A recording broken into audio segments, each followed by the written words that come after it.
Umelá inteligencia. A umelú inteligencii. AI o umelú inteligenciu. Je rozmach umelej inteligencie predzvesťou toho, že s ľudským IQ to pôjde dolu vodou?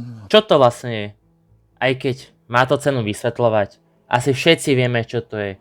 Áno, je to to, na čo to ty využiješ na podvádzanie v škole. Pričom sa dá aj umelá inteligencia využiť lepšie. Namiesto využívania, aby to robilo veci za teba, tak skúsa cez to učiť či komunikovať. Fakt, ja to tak používam a je to úplne super. Ale okej, to je jedno, o tom video vôbec nie je. Dneska si pozrieme, čo keby sa jedno AI z fikcie stalo reálnym, a to M z diela Nemám ústa a musím kričať. Ale najprv s týmto AI videom poďme si povedať niečo málo k histórii AI. Prvé oficiálne spomenutie termínu AI sa stalo v roku 1955, kedy americký počítačový vedec John McCarthy spolu s ďalšími vedcami spísali návrh na letný výskumný projekt. Tento projekt sa pod názvom Dartmouth Summer Research Project on Artificial, áno, dobre som to prečítal, uskutočnil v lete 1956, no ale ešte pred vznikom samotného názvu položil skutočné základy AI britský matematik a kryptológ Alan Turing. V roku 1950 publikoval prelomovú vedeckú prácu Computing Machinery and Intelligence.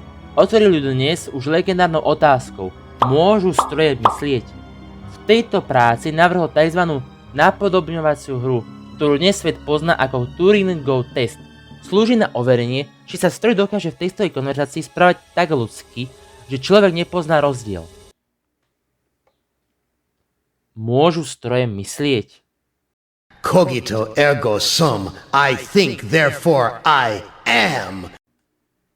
M je antagonista dielu Nemám ústa a musím kričať od spisovateľa Harlana Ellisona. Dielo sa odohráva v budúcnosti, kde ľudstvo je vyhubené až na 5 posledných ľudí, ktoré sú mučené M-om. M je super počítač alebo v originále Allied Master Computer. Neskôr sa pomenoval aj ako Adaptive Manipulator, Aggressive Menace, až nakoniec len M. Cogito ergo sum, I think therefore I am.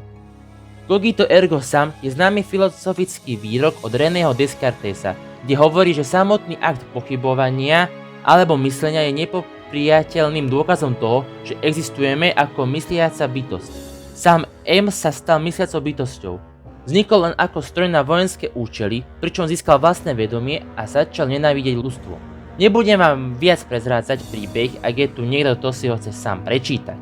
Je dostupné na internete zadarmo, či už ako 14-stranová kniha, komiks, ak je tu fakt niekto lenivý, tak si to môžete pustiť aj na YouTube ako audioknihu, alebo až keď fakt sa vám nechce, tak si môžete pozrieť aj rozbor od Dimona na jeho YouTube kanále.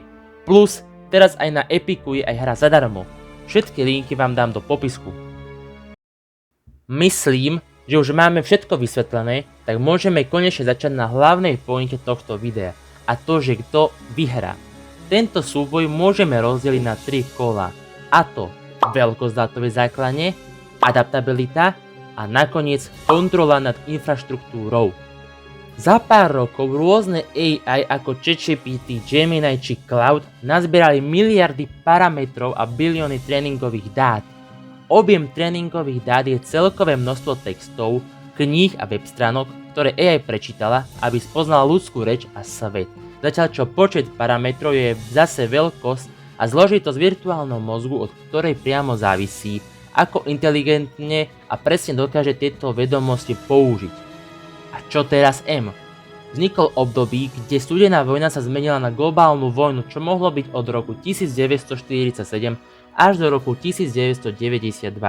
Príbeh sa teda odohráva cca v roku 2050 až 2090.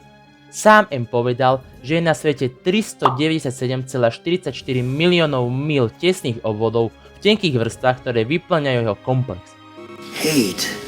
Let me tell you how much I've come to hate you since I began to live. There are 387.44 million miles of printed circuits in wafer-thin layers that fill my complex. Približne má M miliardkrát viac dát než všetky AI na svete. Tento bod získava M. Čo sa týka adaptability, aj keď má M obrovskú databázu, tak je to aj jeho nevýhoda v tomto kole. M je starý zabehnutý systém, ktorý roky funguje na pevných overených vzorcoch.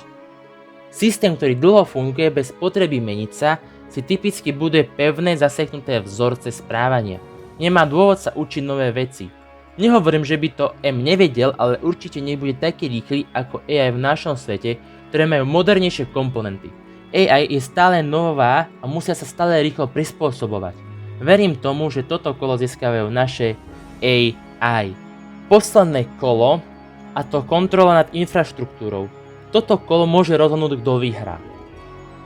Ale asi tu nie je čo ani povedať k tomuto. AI modely majú nulovú kontrolu, zatiaľ čo M má absolútnu. Je to boh vo vnútri svojej vlastnej infraštruktúry. Ako AI, vytvorená na vojenské účely, mal prístup k všetkým zbraniam. Manipuluje naše postavy, mučí ich a manipuluje celý svet. Tento bod získava M a vyhráva celý súboj. Tak dostali sme sa na koniec a môžeme len dúfať, že niečo ako M nevznikne. I was meant to be new. I was meant to be beautiful. The world would have looked to the sky and seen hope, seen mercy. Instead, they'll look up in horror because of you. Tak asi nič. Ak sa vám video ľúbilo, tak ocením like, odber aj zvonček. Kľudne mi napíšte, aký AI model vy napríklad najradšej používate a uvidíme sa u ďalšieho videa. Zatiaľ, čaute.